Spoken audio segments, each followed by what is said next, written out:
Hello दोस्तों, स्वागत है आपका online teaching platform Vashishtha Gurukulam में। पिछले इतिहास की क्लास में आप लोगों ने तुगलक वंश के बारे में पढ़ा था। तुगलक वंश तथा साथ ही एंशिएंट हिस्ट्री का प्लेलिस्ट बनाकर वीडियो के नीचे डिस्क्रिप्शन में डाल दिया गया है, जिससे आप पिछले क्लास को भी पढ़ सकते हैं। आज की क्लास में हम सल्तनत काल के अंतिम राजवंशों सैयद वंश, लोधी वंश तथा सल्तनतकालीन प्रशासन के बारे में पढ़ाएंगे। तो चलिए शुरू करते हैं। सैयद वंश, इसका समय अवधि है 1414 से 1451 ईस्वी। सैयद वंश का संस्थापक खिज्र खां था। कौन था? खिज्र खां। इसने सुल्तान की उपाधि न धारण करके कौन सी उपाधि धारण की थी? रैयत आला की उपाधि, रैयत आला। खिज्र खां तैमूर लंग का सेनापति था।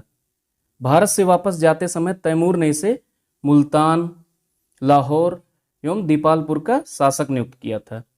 खिज्र खां के बाद उसका पुत्र मुबारक खां ने शाह की उपाधि धारण की। किसकी उपाधि? शाह की उपाधि। याहिया बिन अहमद सरहिंदी को मुबारक शाह का संरक्षण प्राप्त था। किसे? याहिया बिन अहमद सरहिंदी को। याहिया बिन अहमद सरहिंदी की पुस्तक तारीख ए मुबारक शाही में सैयद वंश के विषय में जानकारी मिलती है। किस वंश के विषय में? सैयद वंश के विषय में।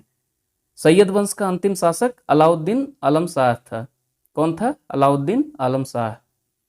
अब आइए अगले वंश पे चलते हैं, लोधी वंश।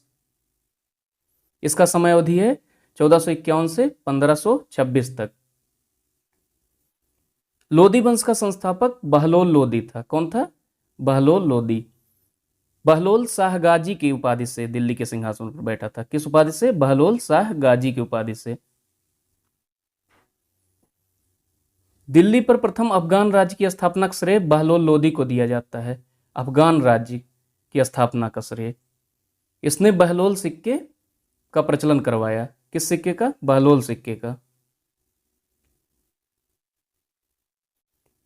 अब सिकंदर लोधी के बारे में जानते हैं। इसका समय अवधि है 1489 से 1517 तक। बहलोल लोधी का पुत्र निजाम खां 1489 ईस्वी में सुल्तान सिकंदर शाह की उपाधि से दिल्ली की सिंहासन पर बैठा। किस उपाधि से? सुल्तान सिकंदर शाह की उपाधि से। 1504 में आगरा शहर की स्थापना करवाई। किसने? सिकंदर लोधी ने। भूमि के मापन के प्रामाणिक पैमाना गजे सिकंदरी, कौन? गजे सिकंदरी का प्रचलन सिकंदर लोधी ने किया। इसने मुहर्रम पर ताजिया निकालने पर पाबंदी लगाई। ताजिया निकालने पर। सिकंदर लोधी गुलरुखी के नाम से कविताएं लिखता था। किस नाम से? गुलरुखी के नाम से। इसके आदेश पर संस्कृत के एक आयुर्वेद ग्रंथ का फारसी में फरहंगे सिकंदरी के नाम से अनुवाद हुआ था। किस नाम से? फरहंगे सिकंदरी के नाम से। अब इस वंश के अगले शासक के बारे में जान लेते हैं, इब्राहिम लोधी। इसका समय अवधि है 1517 से 1526 तक। इब्राहिम लोधी को 1518 ईस्वी में घटोली की लड़ाई में, किस लड़ाई में? घटोली की लड़ाई में मेवाड़ के राणा सांगा ने पराजित किया था।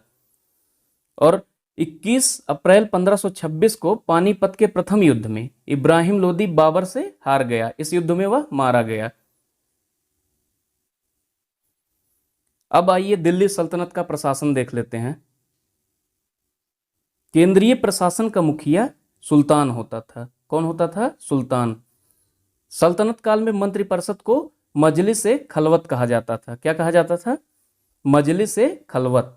मजलिस ए खास में मजलिस ए खलवत की बैठक होती थी। कहां पर? मजलिस ए खास में। सल्तनत काल में दीवाने रियासत धार्मिक मामलों, पवित्र स्थानों तथा योग्य विद्वानों को वजीफा देता था। दीवाने इंसा नामक विभाग राज्य के पत्राचार से संबंधित था। कौन सा विभाग? दीवाने इंसा। लोक निर्माण विभाग की स्थापना किसने की थी? फिरोज शाह तुगलक ने लोक निर्माण विभाग की स्थापना की थी। सल्तनत काल अनेक प्रांतों में बटा था, जिसे इक्ता या सूबा कहा जाता था। यहां का शासक नायब या वली या मुफ्ती कहा जाता था। इक्ताओं को सिको यानी जिलों में बांटा गया और यहां का प्रमुख अधिकारी सिकदार होता था।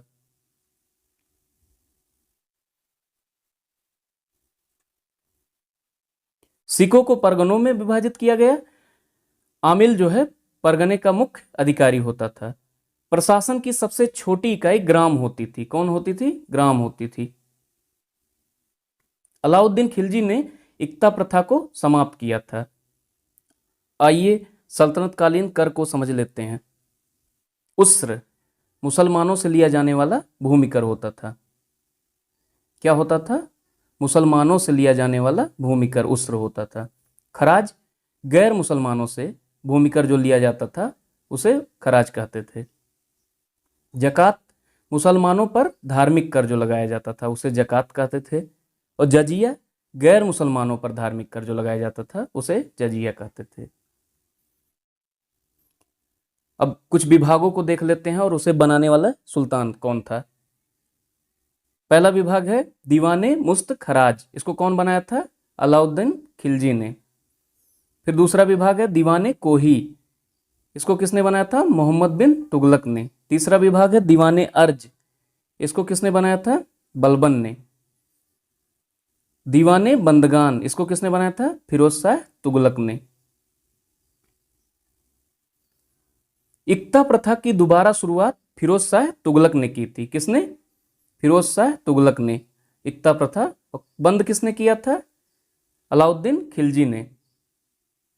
सल्तनत कालीन कानून शरीयत, कुरान एवं हदीस पर आधारित था। भूमि का नाप जोख करने के बाद क्षेत्रफल के आधार पर लगान का निर्धारण मसाहत कहलाता था। क्या कहलाता था? मसाहत। इसकी शुरुआत अलाउद्दीन खिलजी ने की। सल्तनत काल में कुओं से सिंचाई के लिए एक नई तकनीक रहट का विकास हुआ। किस तकनीक का? रहट का विकास हुआ था।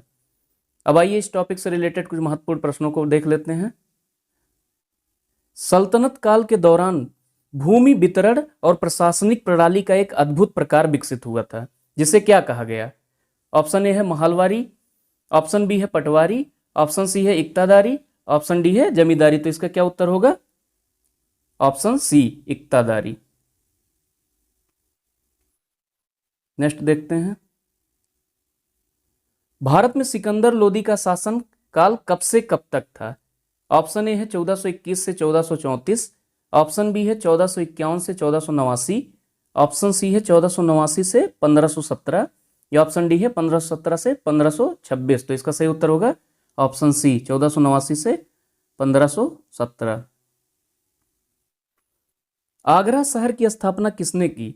Option A Ibrahim Lodi, option B है सिकंदर लोदी, ऑप्शन सी है बहलोल लोदी या ऑप्शन डी है बलबन। तो इसका सही उत्तर होगा ऑप्शन बी सिकंदर लोदी। आगरा शहर की स्थापना की थी। खिज्र खां किस राजवंश से संबंधित था? ऑप्शन ए है गुलाम वंश, ऑप्शन बी है खिलजी वंश, ऑप्शन सी है सैयद वंश या ऑप्शन डी है शाह वंश। तो इसका सही उत्तर होगा सैयद वंश से संबंधित था। अगला देखते हैं।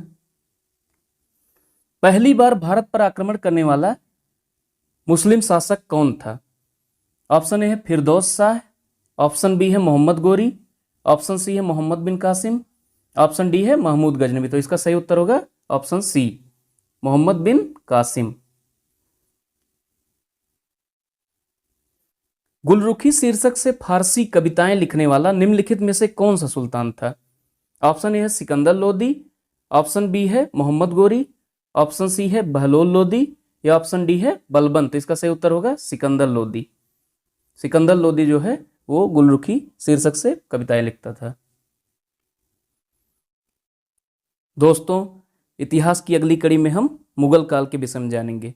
आप अगले वीडियो को जरूर देखिएगा। इस वीडियो को लाइक करें और ज़्यादा से ज़्यादा शेयर करें ताकि और भी विद्यार्थियों को इसका लाभ मिल सके। चैनल को सब्सक्राइब कर लें ताकि अगला वीडियो आप तक तुरंत पहुंच सके। धन्यवाद।